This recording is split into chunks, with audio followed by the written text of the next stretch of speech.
We're thrilled to bring back Philip Naiman, who is a familiar face and a familiar voice for the Redlands Tea Party Patriots. He's one of the original founders of the Tea Party, and is also the voice of Redlands Tea Party Patriot Radio, heard on AM 590 The Answer.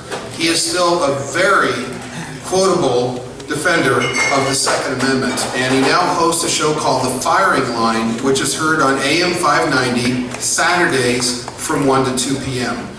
Please welcome Philip Naiman, our good friend and also a hardcore Tea Party.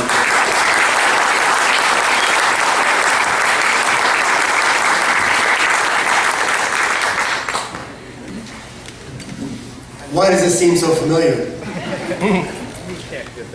Preaching to the choir. It's a safe audience, I know, I'm good with that. You know, there's one issue though, speaking to an audience, and I've been up here for 3 years with you guys. I loved every minute of it, but my memory, I'm not sure if I've told you all my jokes or not. So 3 years into it, I run into, have they heard this one or not? And I think it comes down to, one of the points I want to make tonight is the fact that the legislators miss the point. You know, to summarize what they want to do versus who they want to blame for the current wave of violence, it's the criminals, stupid. You know, so let's focus on that. And in missing the point, it reminds me of the story of an old farmer. Now, this is the joke I'm in danger of. This old farmer liked to go duck hunting, and he bought himself a new duck dog. He got out there with the blind, the ducks came over, he shot one, it falls in the pond. He says, "Go get him, boy." The dog jumps up, runs across the top of the water, picks up his duck and runs back. Farmer's just looking at the dog like he's never seen anything like that before. Some more ducks come by, one lands in the pond, he says, "Well, go get him." Dog gets up, runs across the water, grabs the duck, comes on back. He says, "This is unbelievable." So he goes back and gets his friend Clem. Clem is the guy who never gets the point of anything. He brings Clem out. Some more ducks come over, he shoots one, lands in the pond. Says to his dog, "Go get him." Dog runs out and right across the water, picks it up, runs all the way back. Farmer looks at Clem and he says, "Well, what do you think of that?" Clem goes, "Your dog don't know how to swim."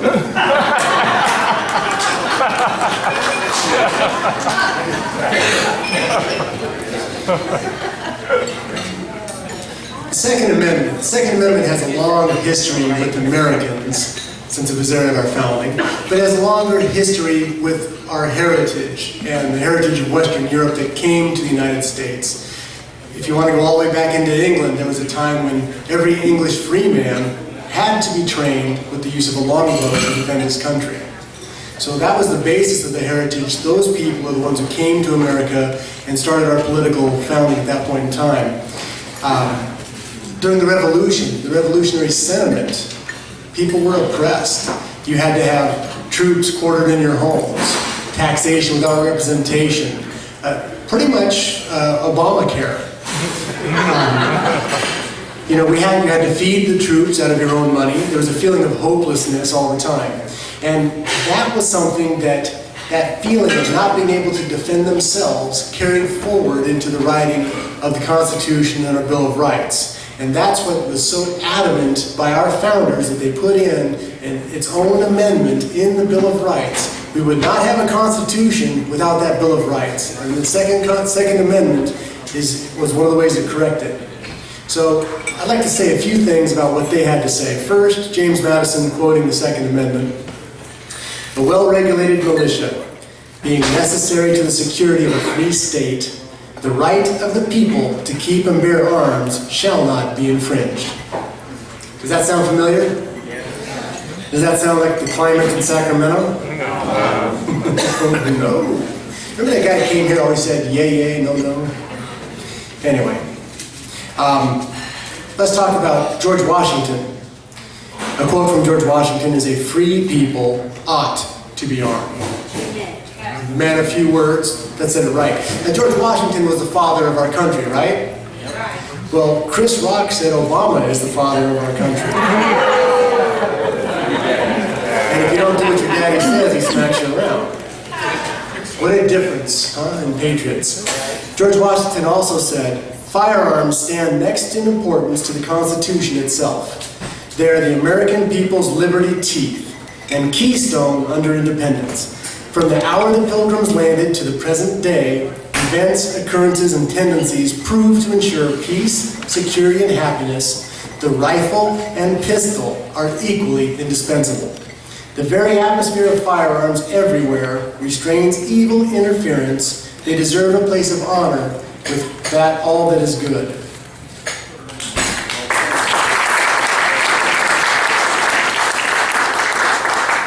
Well, let's hear from a Democrat. The strongest reason for the people to retain the right to keep and bear arms as a last resort to protect themselves against tyranny in government. Thomas Jefferson. The beauty of the Second Amendment is that it will not be needed until they try to take it. Again, Thomas Jefferson. And one last quote, because I know sometimes this gets long, but this is from Frank Lloyd Wright, the genius architect. I'm all in favor of keeping dangerous weapons out of the hands of fools. Let's start with typewriters.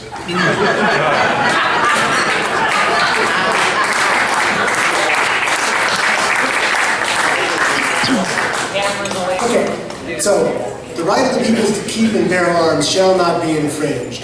What does the word infringed mean? Well, I had to look that up because I didn't take Latin in high school. The word infringe comes from infringere, which means to break or weaken. The right to the people to keep and bear arms shall not be weakened. Are we in violation of that with some of the laws that we have this day and age? Yes. Absolutely. Now, DC versus Heller. This was a very, very important case we actually got a good ruling on in 2008.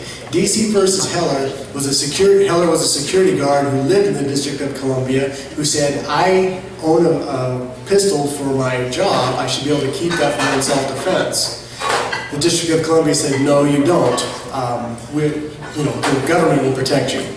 And so he sued for the right, and under the ruling DC versus Heller, the individual, it protects an individual's right to keep and bear arms. That was a Supreme Court decision that came through. Very, very, very important case. Shortly after that, one of the other cases was McDonald's versus Chicago. Figure, Chicago being anti-gun. Who saw that coming? In this decision, the rights of the Second Amendment are incorporated into the Due Process Clause of the 14th Amendments, and therefore they apply to the states. The states cannot take away your right to keep and bear arms. That's very interesting when you see what's happening in California. You can clap for that, that's okay.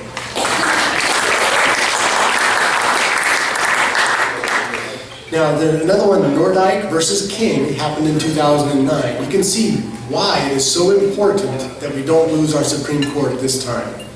Nordyke versus King, the Second Amendment applies even in the states covered by the Ninth Circuit Court. You had to have a Supreme Court decision to tell the Ninth Circuit Court, yes, we're talking to you also. So why are we here? We're here because of the actions of madmen, of lunatics, of creeps, and of cowards who have caught the national attention, whipped up by a media storm that is unrelenting. If we turned on these televisions right now, we're going to see some form of gun violence being whipped in this 24-hour, 48-hour, 72-hour news cycle that never ends. It's drama after drama all the time. And the trouble is, people are getting hurt out there. Now, as a life member of the NRA, as a Second Amendment guy, I don't want anybody hurt. I don't want any criminals to have access to any firearms, period. I think all felons should be put away forever. Yes. If you murder somebody, it's one strike and you're out. Hey, Mr. Paul Schrader, you can put that in your platform. So why are we here? We're here because of the naked pursuit of power. The naked pursuit of power that is always disguised behind child victims. That's what we have. In November, I had a list from Eric Holder's Department of Justice about the guns that they wanted to ban. It came out November 22nd. November 7th was our National Destruction Day, and Day of Mourning. 2 weeks later was when Eric Holder thought it was safe to say, oh, by the way, we're going to come and take your guns also. So November 22nd, he came out with this list. It happens to be the exact list Dianne Feinstein has. Now, on December 22nd, when she came out with her big plan, she said that her legislation had been written for over a year. Her legislation was written for over a year. Now, if in her heart, I won't pretend to know what's in her black little heart, but in her heart, if she truly felt that her legislation would stop tragedies like Sandy Hook, why would she wait an entire year before she announces it?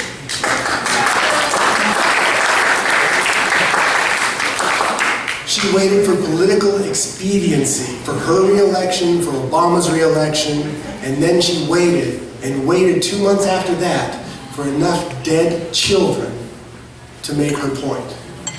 That is egregious. I think that's despicable and cowardly, and I am ashamed that she's a senator from this state.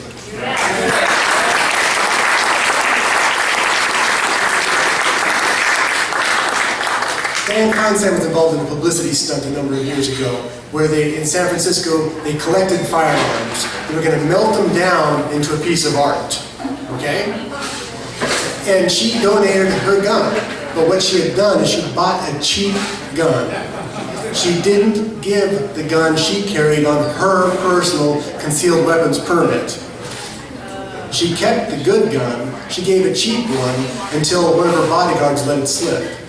That's the kind of posing, okay? Just grandstanding, posing, disingenuousness. And now she gave up her pistols because she has 6 policemen with her at all times. How many people here have 6 armed guards?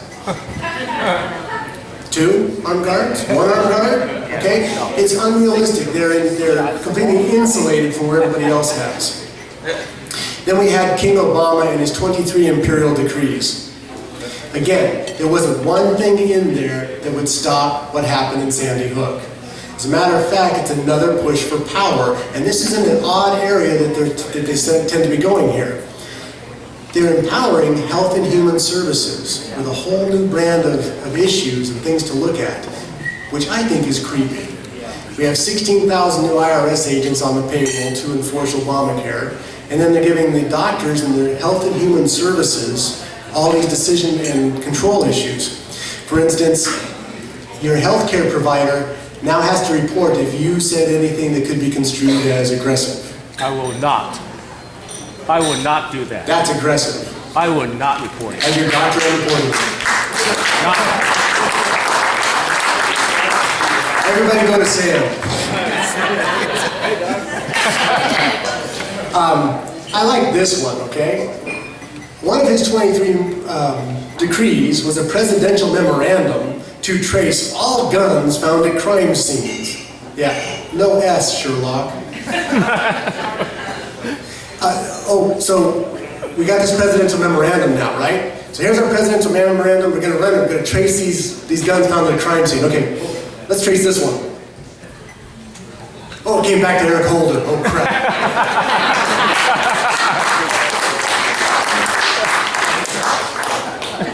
If he wants to stop arming criminals, he needs to fire Eric Holder, quit giving guns to Libya, Syria, Egypt. For crying out loud, we had U.S. arms used against the people in Benghazi. 4 dead U.S. citizens there. Anyway, he's also empowering the Centers for Disease Control to treat violence as a disease. No. There's a mental health push in funding. Now, think about this. One of the things they're saying is that you have to be mentally attuned or acute in order to purchase a firearm or to own what you already possess, right? That's a subjective decision. Who makes that decision? Who here thinks anyone who voted for Obama is freaking crazy?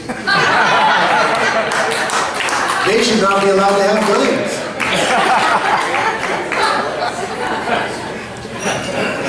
But that's my point, is they are in power, they are running these bureaucrats and agencies, and they can make a decision that those Tea Party people are crazy, right? Those conservative Republicans are crazy. Anybody who thinks laws mean what they say is crazy. So, in the 23 imperial decrees by King Obama, not one of them made it a federal crime statute for the misuse of a firearm.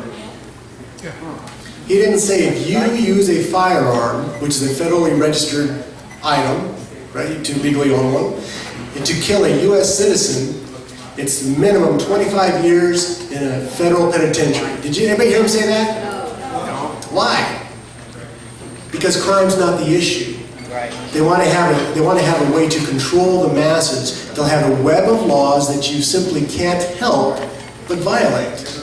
And then they'll have an opportunity to selectively prosecute whenever they choose to.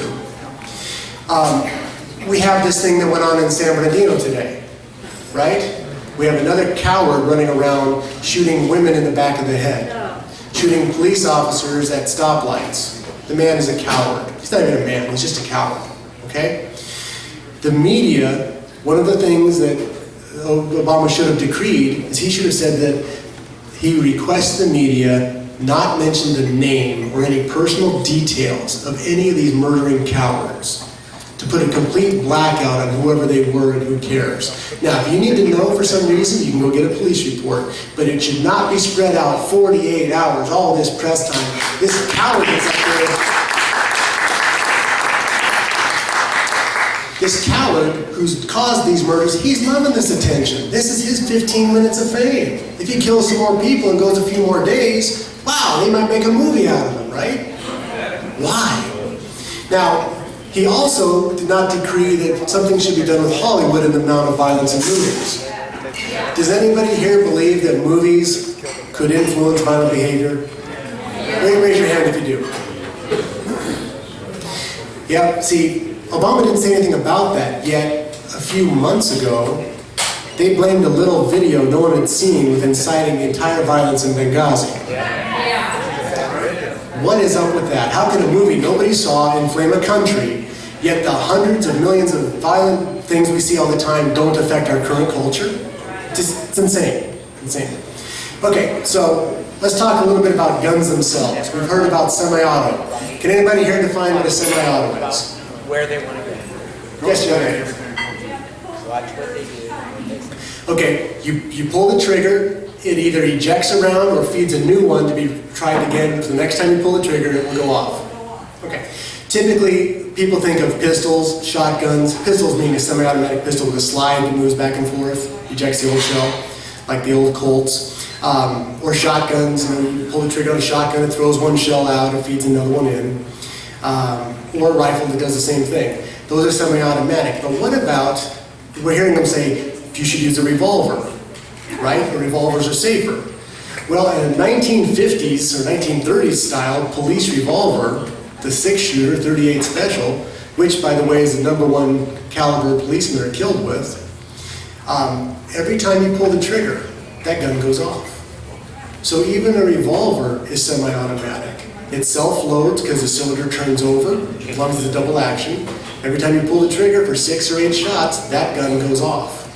So when people are saying semi-automatic ban, realize they're hoping you're asleep. They know better than what they're actually saying. This is an all-out pistol ban. In Feinstein's bill, she says that one of the characteristics is if a pistol can receive a magazine that extends outside the handle. So again, let's go back to the Colt 1911. This is a classic style. If you remember John Wayne, Sands of Iwo Jima, that's the pistol, okay? Everybody has seen those. But the bottom of the grip is open. So just from the mere fact that somebody could fabricate a 6-foot-long magazine and hold 50 rounds in it, that gun that's been around for 102 years is now an assault weapon. Or because on the bottom of the frame, there's a rail. Why is there a rail? Because you put a flashlight on it. So when there's a bump in the night, you can tell the difference between your dog, your drunk teenager, or a bad guy. I have no personal experience with that, but because there's that rail feature, that's now an assault ban, an assault weapon. The other thing that they're coming at you is the progressives, they're always coming from every single different angle. Just like we saw this HRC, In Redlands, as Sam says, HRC, they're calling it what, the Human Resource Council? It's also known as the Hostile Redlands Communists. They're bringing out environmental laws. The environmentalists are saying that no lead can be used, okay? So that includes bullets, because you're throwing lead out in the woods. And then the Bureau of Alcohol, Tobacco, and Firearms is saying you can't own an ammunition that could pierce an armor plating or a bulletproof vest. Well, if your bullet is not made of lead, then it's made of copper. A solid copper bullet will penetrate a vest. So if ATF makes its rule and the environmentalist wackos get their ruling, ammunition is basically closed. So they're taking every single aspect that they can on every charge. Storage laws, okay? Jerry Brown's on this new storage law bin, and King Obama, as a slip in the past, King Obama is saying that we need storage laws. Well, we don't need storage laws, but you should store your guns in a safe just for theft purposes, okay? So I brought some safe stuff from my sponsors. It's your commercial season. They have great safes up here, but you should keep your stuff locked away. But how do you, because in California, if somebody accesses your gun, if you have it in the nightstand, and a 15-year-old cretin breaks into your house, finds your gun, steals it, and shoots somebody, you are civilly and criminally liable for what that 15-year-old cretin did, no matter how many laws he broke to do it. So that's our liability. So we have to find a way to access your guns if you needed them, but store them in a way that you're not going to be in trouble. So Blue Dot and other companies, they make a small safe that would be bolted to the floor underneath your bed or on the wall, but be bolted in. And it'll either work off of fingertips or just a simple 6-digit code, 333555 pops open and there you go. So those are something you should look into getting just to make sure you're covered for that, because those trigger locks they give you at the store, those are death traps. At 3 o'clock in the morning, I don't even know where my glasses are, and I've got to look for the key for the lock, and where's the ammo again? Okay, you're already dead. So you want to make sure that you have a good way to take care of that. Gun show loophole, Greg brought that up. Jerry Brown came out just a week ago and said that he agrees with Obama's 23 decrees because we have to close that gun show loophole. And his wording was, because in free flow states like Arizona and Nevada, you can just go there and buy a gun and bring it over here. That is a man with no understanding of federal law or his own state laws. Excuse me.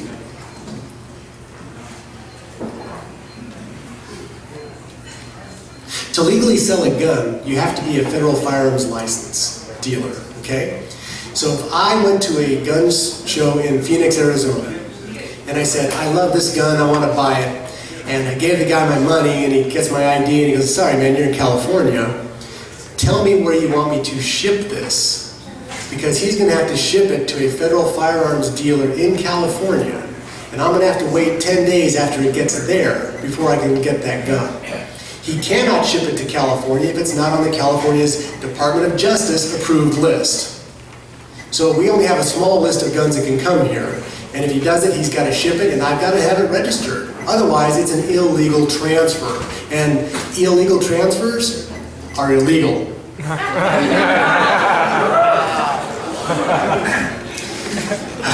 In Chicago, one of the, I forget her name, not Slaughter, but this one lady, Periwinkle or something like that, one of the ward people said that Chicago's violence problem, they have to ban the sale of handguns because 21% of all the guns used in crimes in Chicago are bought legally.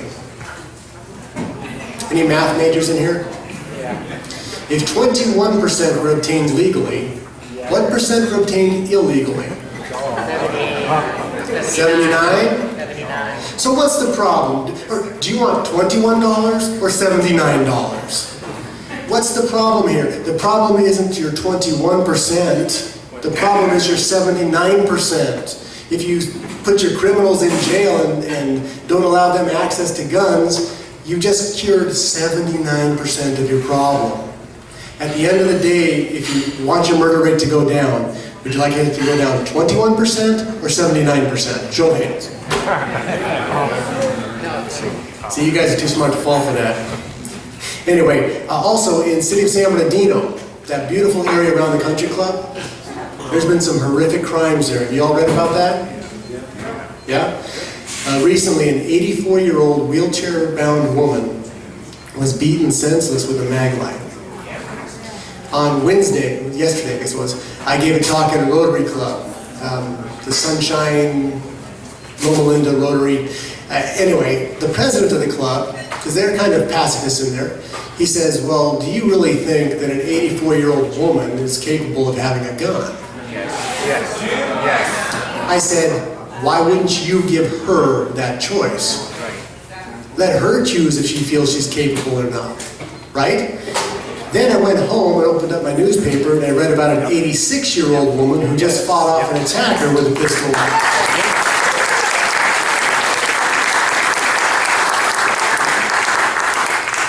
Yeah, so I'm going to email that to him, aren't I? Gun access from criminals. It's a bad thing. If I'm a felon and I get caught with a gun, I know I'm going back, right? So although I want to have access to guns, I don't always want to have one on me because when I'm dressed in gang attire, I'm probably going to get hassled a lot by the cops. So they're actually, I mean, most criminals are extremely capable capitalists. It's just a shame where they put their effort. Actually, they have gun rentals in the gang systems, all right? You need a gun for a crime, you pony up so much money, you pick it up, you do your thing, you drop it off. It's like Blockbusters. So accessing a gun, they access it for the crime and all of a sudden they're not holding it anymore. They may never even see that gun again. So tracking that gun to them and that crime is almost an impossibility. So that's one of the things that happens. Also, I was asked to talk about guns you should own. Does anybody want to hear about personal self-defense? Yes. Okay. You know, I get this question a lot. I need to buy a gun, what should I get? So, I think it depends, you know, ask yourself some questions. What is the purpose of this? All right? Purpose is home defense. Purpose is you're going to carry it. You get a concealed weapons permit. Purpose is just plinking or training. You want to take up skeet. I mean, all of those different avenues are going to have a different design of what it is you're going to have. So you need to understand what your purpose is. I think most people this day and age are arming for the zombie apocalypse. But the problem is there's no guns left, so there you go. You know, then there's also the comfort level. Many people are just looking for a basic type of firearm to have. In most cases, that would be a revolver, where it's loaded, the trigger is pulled, the gun goes off, there's no safeties, there's no slide action, there's no magazine release, there's no fumbling with anything. So for a basic pistol, most people would look towards a revolver, probably in the 38 or 357 level of power. Training. I highly recommend you get some training if you're not familiar with firearms, at least initially. You know, once you learn the basics, when you learn the safe handling skills, then go out and enjoy yourself, but get some training initially. Matter of fact, table in the back there, is Tim Farmer here? Tim? It's Tim's birthday. Can everybody wish him a happy birthday today?